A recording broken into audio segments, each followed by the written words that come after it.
Hello, everybody. Welcome. It is Thursday. We're almost there, end of the week. And that's right, Gene. Oh boy, LOL. That's right. Everybody look at the message up there. We've got something new in store for you. Okay, yes, we are still giving swag away. However, as the message says up there, we are not using me anymore. So don't rush in. Don't rush in to put me in there. We are still going to do the wheel. We are still doing swag, but we have something a little bit different for everybody that we'll show midway through today. All right. So really appreciate that. Just kind of spicing things up a little bit. Hope everybody is doing well. The market right now is sitting back in the green. We were up a lot bigger earlier on.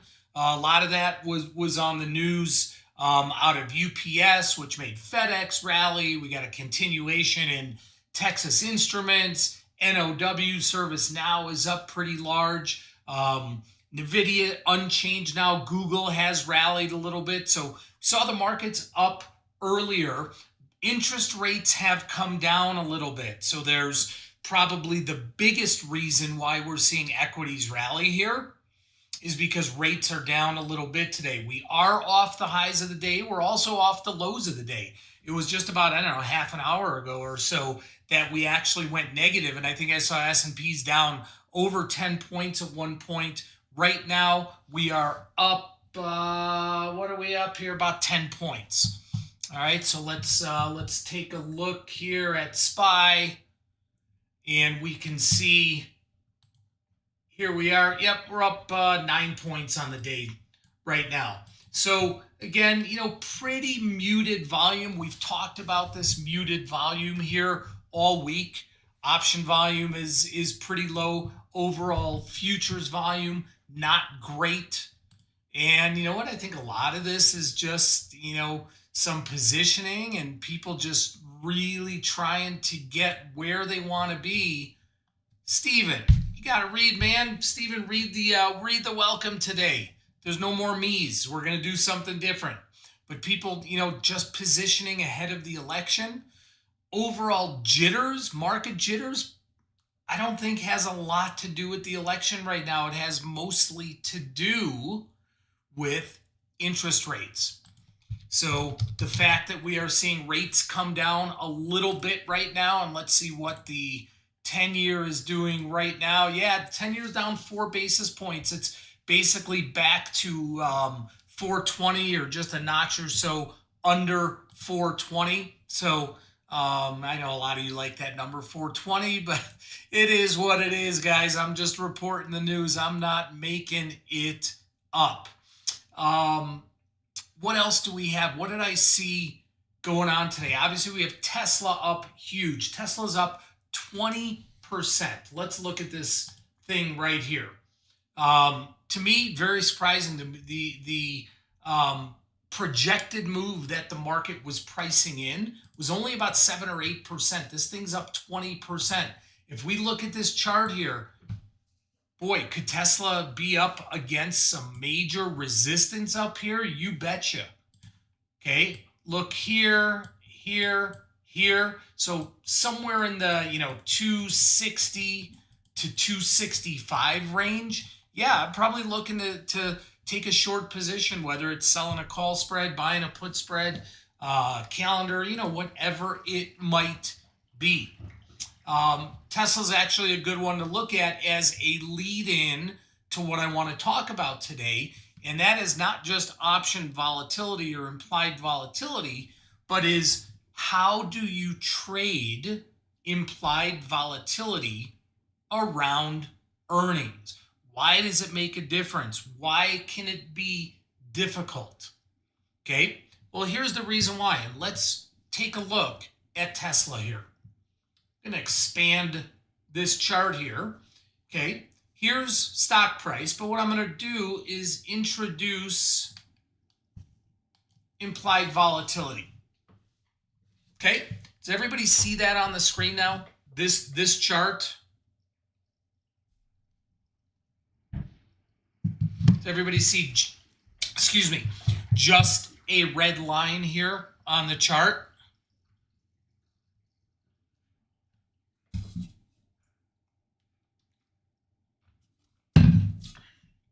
Excuse me, just grabbing a drink here. Okay, this is a chart of 30-day implied volatility. Okay, I know we've gone through before the different IVs that we can use to help in our projections: 30 days, 60 day, 90, 180, 360, etc., etc. The reason we use 30-day here is because typically 90+% of the positions we put on are really shorter term, within a 30-day expiration or so. If I did put up, let's say, 120, what you'll see here now is, and this is the 120 right here, very similar pattern, almost an exact pattern, but not as steep as moves. That's because the further you go out over time, the more level things get, the more condensed things get, right? The more data you have for anything, the less outliers there are. Okay, so what we have to understand about implied volatility, and I'm just going to go back to, yes, John, there is a consistent period to the spiking here. Okay, what do you think? What do you think those things were? Okay, these 4 events here, and I've got a 1-year chart up on the screen here. What do you think these 4 events? Earnings, earnings, earnings, earnings, right? So we do see a spike up, and that's with really any stock, ahead of earnings. Why is that? Well, when there is uncertainty, whether it's because of earnings or whether there's a Fed announcement coming out or a big jobs number or something, and the market adds some implied volatility to it, it's because of the uncertainty. Once the uncertainty is gone, regardless of the results, okay, regardless of the results, what do we see happen? We see volatility revert back to its what's called mean. Okay, it's a statistical word, but we see volatility revert, very good, Derek, revert back to its mean. Now, when we're looking at one of the Greeks, or we're talking about the notion of Vega or volatility with respect to options, volatility will always find its level. So when it's up here and really expensive, it is not going to stay there. And when it's down here and really cheap, it's not going to stay there. It is always going to revert back to its mean. Okay, so what does that mean? No pun intended. It means what we have to be really, really careful of, especially around a time of uncertainty, and in this case earnings, is not necessarily buying that premium, buying that volatility, because we know with 100% certainty, not 99% certainty, 100% certainty, that volatility is going to adjust, and it is going to adjust immediately as soon as that news is out. Does that make sense to everybody?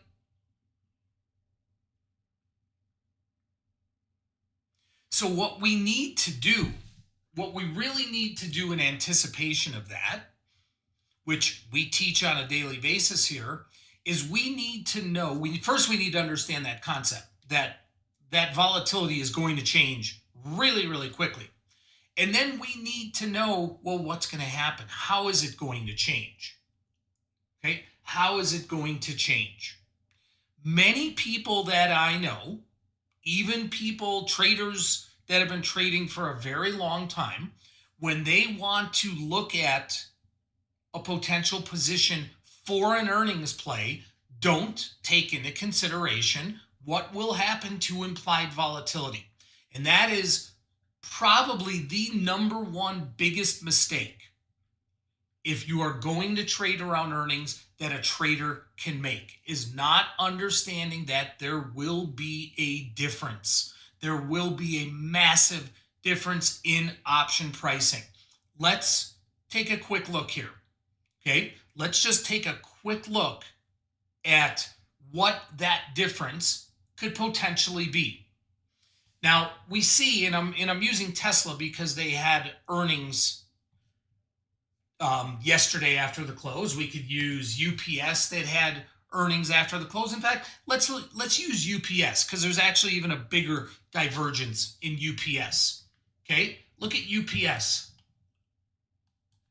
Implied volatility is down 37% today.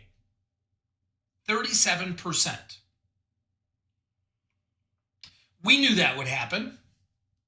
We absolutely knew this would happen. A lot of people don't. Okay, now what does this actually mean in terms of option pricing? Well, let's look at an option chain here. Okay, let me blow this up here.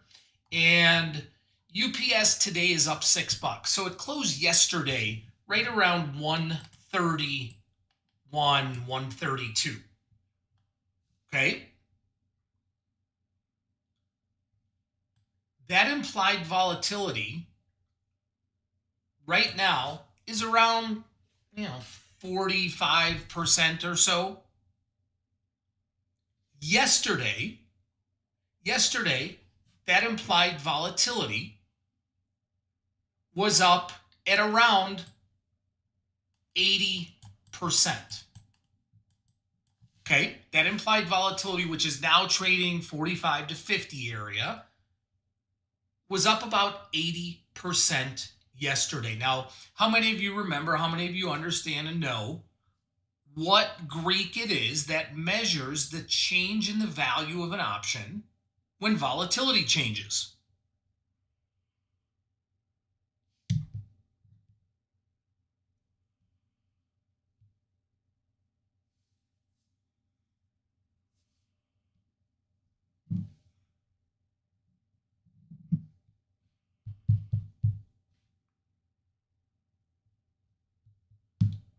Not delta, not delta. That's it, Tom. It is Vega. It is Vega. Remember, this one is an easy one to remember in relationship to the Greeks and option pricing. V for Vega, V for volatility. That's the connection. Vega is the measurement we look at that tells us how much the value of an option will change as implied volatility changes 1%.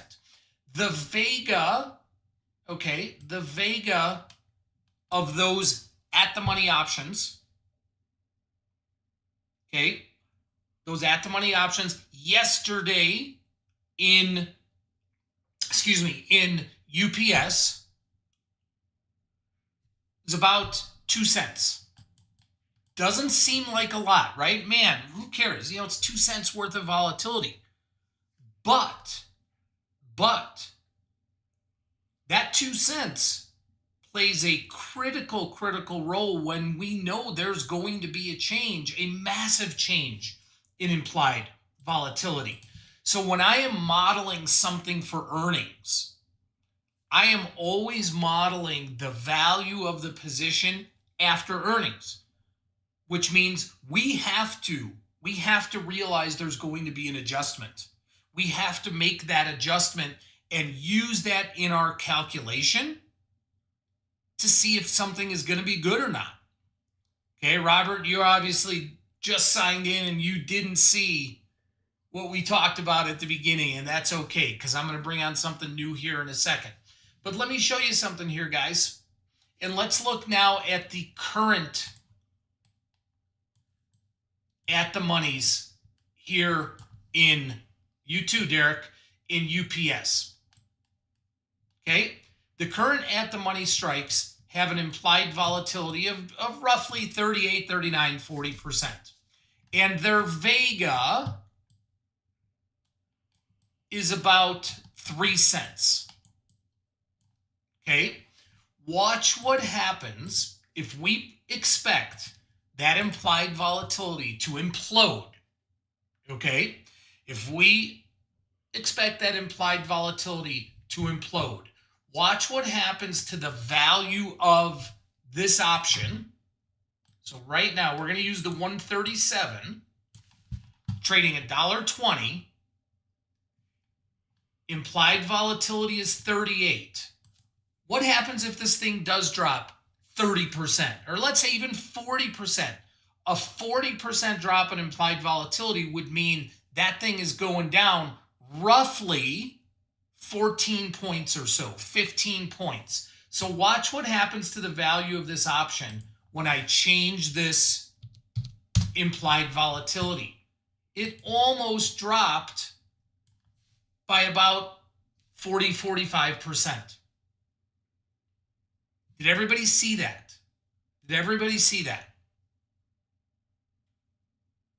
We have to figure that in to any position prior to taking a position in earnings, because if we don't, you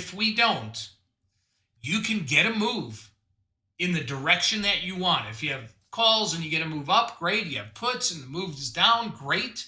But if you don't take into consideration what we know for a certainty will happen to that volatility, you can get a move in the right direction and get slammed on the value of your option position just because volatility dropped. So you have the right delta, but if you don't have the right Vega or implied volatility, you can get your you-know-what handed to you. Does that make sense to everybody? So regardless of whether you're trading a vertical spread, a diagonal, a calendar, a butterfly, an iron condor, it doesn't matter. You have to adjust your volatility in your assessment of your trade. Now, how much do we adjust? That's the magic question. That's what's in the crystal ball. And I'm going to tell you that in a second. But before we go into that, I want to tell you what we are doing, the new way of handling our spin the wheel. Every day, we are going to have a new word. We are going to have a new word rather than me.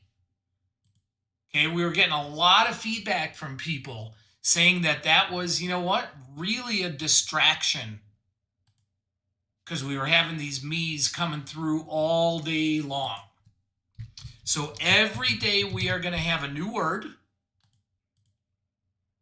and that new word will be posted up by me in the middle of our live stream.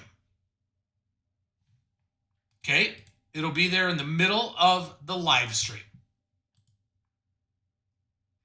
Today, and I'm going to introduce this, the word of the day today. Let me get this up here. Here we go. I think that's it. Nope, that's the wrong one. Hang with me here.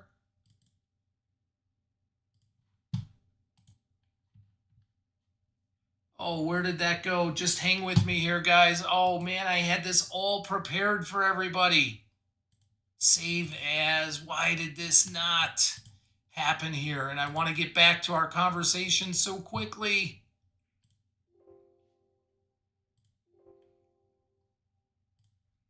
Okay. Come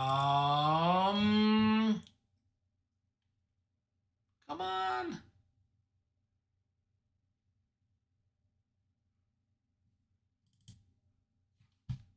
Here we go, guys. That is the word of the day. Now, why do I have that picture up here? If you're as old as I am, you know.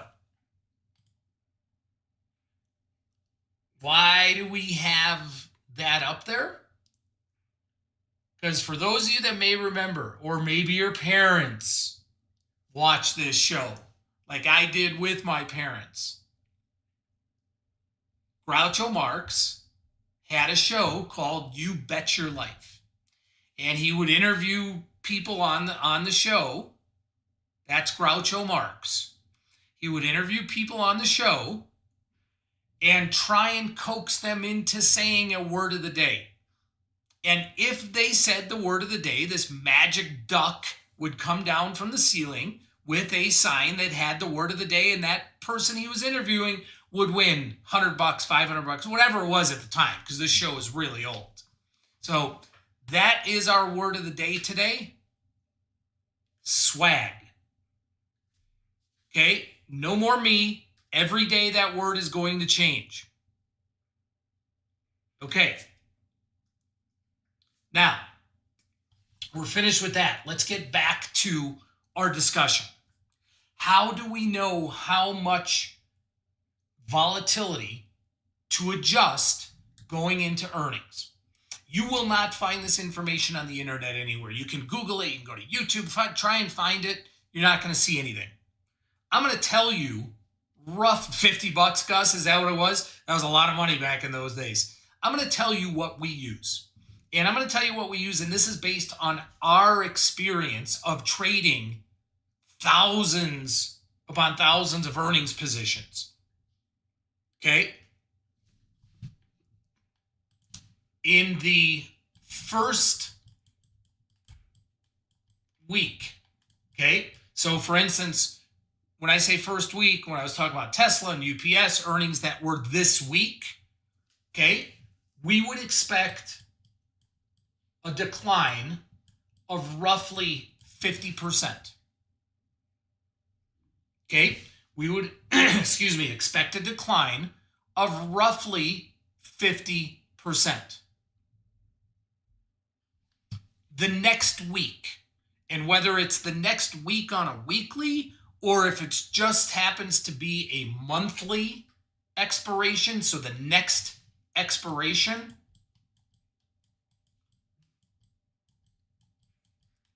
we will typically see a decline of about 40 to 45%. So on and so forth. The further you go out, the less of a change you're going to see. There will be a little change, but the further we go out, the less of a change. So let's say we went out 1 month. That change is probably only down to 25 to 30%. Okay? Again, these are relative ranges, but these are really, really honed in on what really happens. You must be aware of this. If you are going to trade around earnings, you must be aware of this. Now, why do we see the big disparity in the change of implied volatility after earnings, where the one that gets impacted the most is the one closest, the closest expiration, and then it tapers off. Why is that? Well, it is the same exact principle, the exact same concept. It is mean reversion, Rodney. It is the exact same concept of what I put up here with implied volatility before. Okay, remember, what you see here, this is 30-day. Big swings, right? Big swings. 60-day, same direction, same type of movement, but not as big, condensed. Okay? This is 90-day. And then we go all the way out to 360. Let me just compare the 30 and the 360. Okay? And you can see that if you're trading options that are a year out, as opposed to options that are, in a week or two or, up to the 30-day implied vol, you can see you don't get as big of a differential in option volatility. Does that make sense to everybody? I am telling you, and I've been doing this for nearly 35 years, I am telling you there are professional option traders that if they want to put on a position, solely look at delta, don't look at volatility, and they don't necessarily understand how that Vega, how that change in volatility can affect their position. Now I'm gonna wrap this up today with what I believe is a really, really interesting story. Okay, and it's not a story; it's an exact experience that happened to me. I was trading back in the late '90s, and the pit that I was trading in at the time had a stock called USRX, US Robotics. Who remembers that company? They were the first big modem maker out there. Okay, they were actually a precursor to Amazon coming out in terms of one of the most volatile NASDAQ stocks out there. And in the mid to late 90s, we didn't see stocks make these big volatile moves because, we traded stocks like Coca-Cola and Bank America and insurance stocks and IBM. So when some of these NASDAQ stocks started coming out and you started seeing volatility all over the board and moves, 3% moves a day, that was something traders weren't ready for. Okay, so I am in my pit. There's 12, 13 traders in my pit. US Robotics, USRX, gets allocated to our pit. And out of the 12 or 13 traders in there were only 3 of us that wanted to trade this because we understood volatility. The other traders in the pit didn't want to take the challenge, didn't want to take the risk of trading this stock because they weren't used to the volatility. Long story short, November of 1998. Okay, earnings are coming out. In the next day. What do you think happened to volatility in US Robotics? Okay, just like with any other stock. Okay, US Robotics, implied volatility absolutely exploded. The order flow, brokers kept coming into the pit and all they wanted to buy were upside calls. The stock was trading roughly about $72. They were buying 80 calls and 85 strike calls and, everything they could get their hands on. So as the brokers are coming in, buying more and more and more and more and more, well, what happens to the price of an option, right? Everything is based on supply and demand, which then in turn leads to implied volatility. Well, the more buyers there are, right? I'm not going to keep selling things at the same price. That price is getting more expensive, getting more expensive, getting more expensive. So myself and the other couple traders trading it, we are just selling like every order that comes in. Yes, we're hedging it with other things. We're not selling naked options, but volatility, implied volatility. You guys have 1 more minute to enter in swag here, guys. You have 1 more minute to enter in for the wheel today.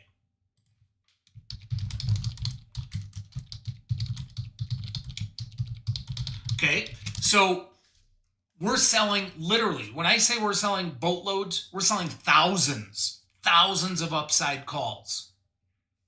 Earnings come out. Stock moves from 72 to 80. Okay? Now, in those days, that's just over a 10% move. That's like unheard of, right? The old stocks, IBM, Coca-Cola, Bank America, whatever they were, Delta Airlines, they didn't move 10%. This thing moved just over 10% in a day. Next morning, okay, we'll do Mike Clark. And if you guys could also like the stream, there we go. Would really appreciate that. Thank you, R. Will. Yes, you got to give us a thumbs up here, guys. That helps us tremendously. Thank you. So the next morning, market opens up. Brokers are coming in because they now want to sell out all of these calls they bought for their customers, thinking that they cleaned up. They're long all these call options. The stock went up 10%. The brokers are coming in. And you know what happened, guys? They didn't understand because they hadn't really seen this happen before. Yes, John, thank you. Like it and subscribe. Volatility. So even though they bought all these call options and the stock went up huge, the value of those call options dropped. That's right, Rodney. The value of those call options dropped. You can only imagine how livid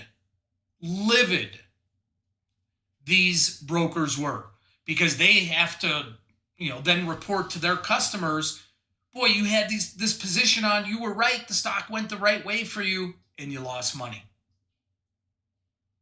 Supply and demand, implied volatility. To end this story, and I know we're going over here, guys, to end this story, and this is the God's honest truth, I have all of the documentation saved.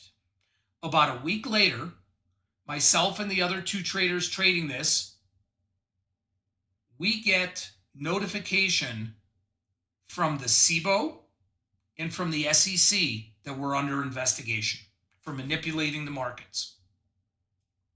Now, I don't know if any of you have ever had anything that severe happen to you. Boy, if I'm driving and I see the police lights behind me, I get all bent out of shape. So you can only imagine, getting this notification that, oh my God, they're investigating me. What did I do wrong?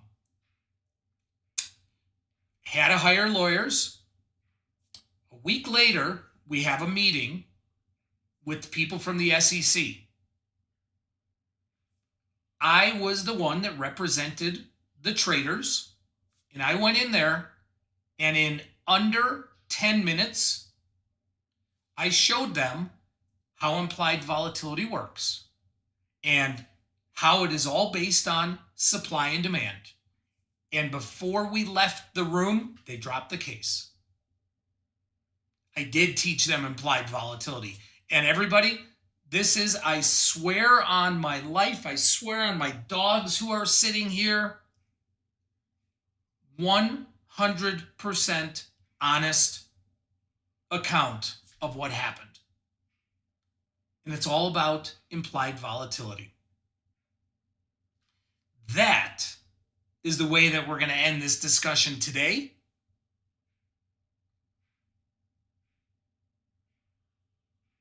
Again, before I go to the wheel here, guys, got to get those thumbs up, got to get those subscriptions. If you want us to keep doing this on a daily basis, and I love doing them, and I think that the content is always really relative. Okay? Yeah, it was a nerve-wracking situation, Francisco. There is no question about it. But if you want us to continue doing that, we've got to grow this thing. So please help us out. Please, please, please help us out. Motown guy, unfair for what? Before I go to the wheel. Yes, John, that's exactly right. Now you know why I love implied volatility, and I'm not patting myself on the back, but now you know why even the CBOE comes to me and these networks come to me to talk about volatility.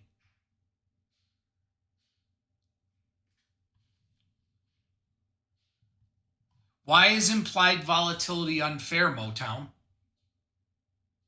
Everybody can see the exact same charts that I see, that you see. It's not hidden. It's not private. Everybody has the same information. Steve M., where can you learn about volatility? That's what we talk about. That's how we trade every single day. So if you're in our room, that's what we are talking about every single day. Okay? When stock is up and it shouldn't be down in profit, who bought the options? Retail customers bought the options. Myself and the other market makers were the sellers. Retail customers who went to whatever broker they were using, Schwab, Merrill Lynch at the time, Goldman Sachs, whoever it was, they bought these options from us. Before I go to the wheel here, guys, I am doing a live webinar tonight, 7 o'clock Central Time. Link is right there if anybody wants to tune in. Yes, we will be talking about implied volatility on there as well. Okay, so that is a link for tonight. All right. I was just told that we have the most entries by far of any wheel spin that we have ever done. So you know what time it is right now, guys. You know what time it is. Here we go.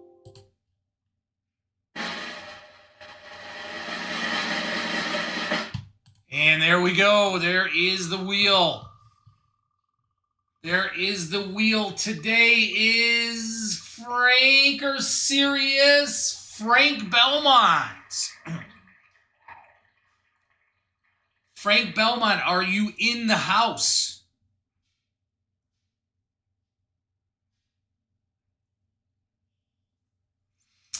Yeah, Motown, I'm not smart enough to write a program to rig this. Frank Belmont, are you in the house? Because if you're not, we're gonna have to spin again. I'm gonna give you 10 seconds here, Frank. Always have to be present. Winner has to be present to win. 10, 9, 8, 7, 6, 5, 4, 3, 2, 1. Frank, oh, so sorry. I wish I had one of those wah, wah, wah sounds. We're going to spin the wheel again here, guys. One more chance. That's right. All right, here we go. Forgot to do the drum roll for this one, but Outdoor Adventure or Don B. Oh, that was so close. The last tick. The last tick. Not sure who Outdoor Adventure was, but you lost by one little tick on the wheel. Don B, are you here? Let's make sure. Don B, are you still in the house? Yes. Winner, winner, winner, chicken dinner.